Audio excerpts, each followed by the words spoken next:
ರವಿವಾರ ದಿನಾಂಕ 8/2/2026 ಭವ್ಯ ಸಮೂಹಶರಣದಲ್ಲಿ ಸಭೆಯಲ್ಲಿ ಸಮೂಹಶರಣ ವಿಧಾನವನ್ನು ಹಮ್ಮಿಕೊಳ್ಳದ ಜಿನಸಹಸ್ರನಾಮ ಸ್ತೋತ್ರದಲ್ಲಿ ನಮೋಕಾರ ಮಂತ್ರದಲ್ಲಿ ಪಾಲ್ಗೊಂಡಂಥ ಭಕ್ತರು ಸಹ ಮತ್ತು ಅದರಿಂದ ವಂಚಿತರಾದಂಥ ಎಲ್ಲ ಭಕ್ತರು ಇದರಲ್ಲಿ ಪಾಲ್ಗೊಂಡು ಪುಣ್ಯ ಸಂಪಾದಿಸಿಕೊಳ್ಳಬೇಕಾಗಿ ನಾಳೆ ಶನಿವಾರ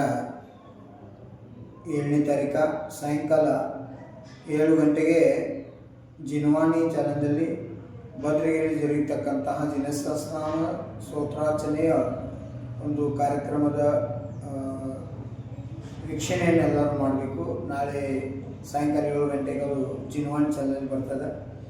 ಜೊತೆಗೆ ರವಿವಾರ ದಿನ ಮುಂಜಾನೆ 7ರಿಂದ 9 ಗಂಟೆವರೆಗೆ ಸಮೋಶರ ಸ್ಥಿತ ಅರಿಹಂತ ಪರಮೇಶ್ವರ 46 ಮೂಲಗಳು ಚತುಷ್ಟಯಗಳಾದಿ ಪೂಜೆಗಳನ್ನು ಅಷ್ಟವಿಧಾರ್ಚನೆ ಮಾಡ್ತಕ್ಕಂಥ ಕಾರ್ಯಕ್ರಮದ ಜಿನಸಹಸ್ರನಾಮ ಸ್ತೋತ್ರದಲ್ಲಿ ಭಾಗವಹಿಸುವಂಥ ಭಕ್ತಾದಿಗಳು, ಜೊತೆಗೆ ಇನ್ನು ಯಾರಿಗೆ ಆ ಸೌಭಾಗ್ಯ ಸಿಗಲಿಲ್ಲ, ಯಾರ ಒಂದು ಪೂಜಾದಿಂದ ವಂಚಿತಾಗಿರಿ ಅಂಥವ್ರಿಗೆ ಯಾರಿಗೆ ಭಾವತಿ ಅವರ ಈ ಒಂದು ಕಾರ್ಯಕ್ರಮ ಭಾಗ ತೊಗೊಂಡು 9:09ವರೆಗೆ ಮುಂಜಾನೆ ವಿಧಾನ ಮುಗಿತದ.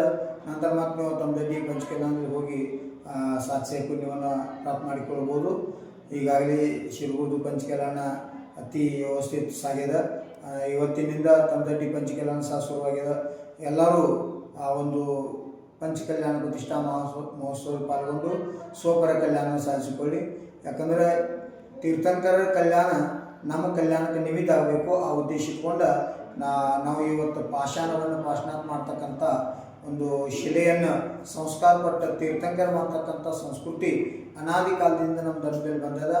ಆ ಶಿಲೆಯ ಜೊತೆಗೆ ಆತ್ಮನಿಗೂ ಸಹ ಒಳ್ಳೆಯ ಸಂಸ್ಕಾರ ಆಗಿ ಪಂಚ ಕಲ್ಯಾಣಗಳಿಂದ ಈ ಆತ್ಮ ಪಂಚ ಪರಮಾರ್ಥದಿಂದ ಮುಕ್ತ ಆಗಲಿ, ಪಂಚಮಗತಿ ಪ್ರಾಪ್ತಿ ಮಾಡುವಂಥ ಭಾವನೆ ಇಟ್ಕೊಂಡ ಜಯಗುರು ಪಂಚಕಲ್ಯಾಣ ಪ್ರತಿಷ್ಠಾ ಮಹಾಮಹೋತ್ಸವ की नमोकार महामंत्र आराधना महामहोत्सव की एवं समूह शरण स्थित चतुर्मुख जिनबिंब भगवान की जय हो।